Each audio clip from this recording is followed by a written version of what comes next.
Assalamualaikum warahmatullahi wabarakatuh. Halo semuanya. Di sini kita akan belajar mengenai kisah keteladanan Nabi Ismail alaihi salam.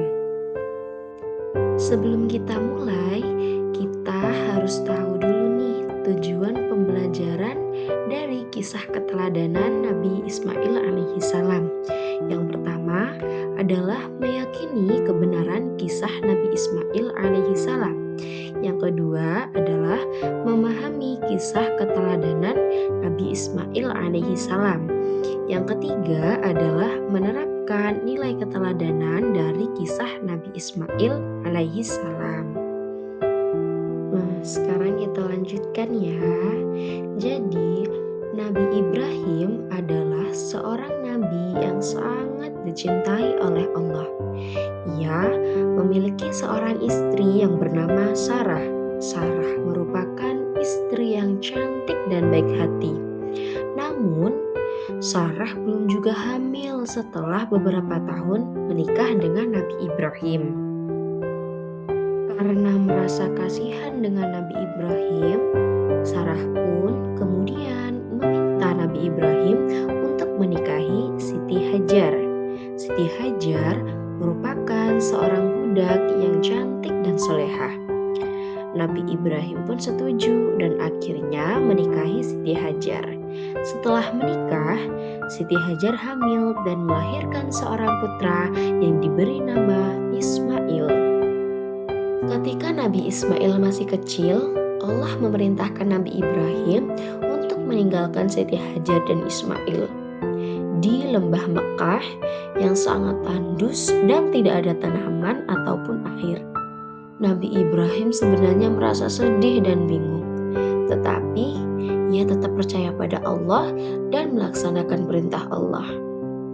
Nabi Ibrahim pun meninggalkan Siti Hajar dan Ismail di lembah Mekah dan hanya membawakan sedikit makanan dan air. Kemudian Nabi Ibrahim pun berpaling dan pergi meninggalkan mereka. Akan tetapi sebelum itu, Siti Hajar bertanya kepada Nabi Ibrahim, apakah Nabi Ibrahim meninggalkan mereka karena Allah yang memerintahkan atau karena Nabi Ibrahim tidak ingin repot-repot dengan mereka? Namun Nabi Ibrahim pun hanya mengangguk tanpa menjawab pertanyaan dari Siti Hajar dan melanjutkan perjalanan. Akhirnya Siti Hajar pun menyadari bahwa Allah pasti memiliki rencana yang lebih besar dan lebih baik untuk mereka.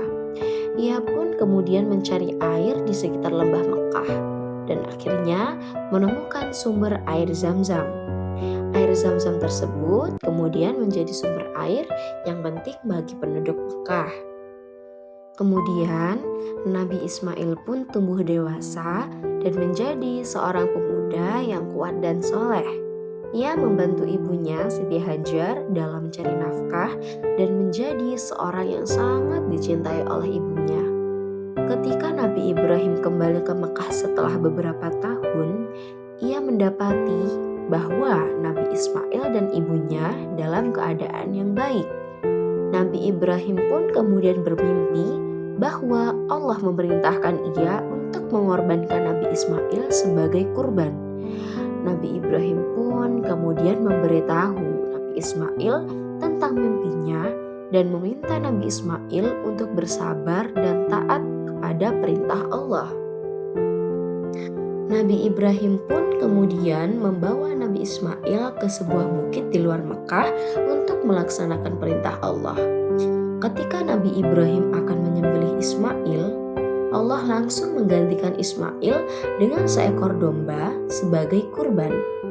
Hal ini menunjukkan bahwa Allah hanya menguji iman dari Nabi Ibrahim dan Nabi Ismail, bukan benar-benar ingin mengorbankan Nabi Ismail. Dari kisah Nabi Ismail yang sudah kita pelajari bersama, kita dapat mengambil keteladanan bahwa kisah Nabi Ismail itu mengajarkan kita tentang kesabaran, ketaatan, dan keikhlasan dalam menjalankan perintah Allah. Ia juga menunjukkan bahwa Allah selalu memiliki rencana yang lebih besar dan sangat baik untuk hambanya. Kemudian, dalam sebuah Al-Quran, kisah Nabi Ismail disebutkan dalam beberapa surah, termasuk surah Al-Baqarah, surah Ibrahim, dan surah Maryam.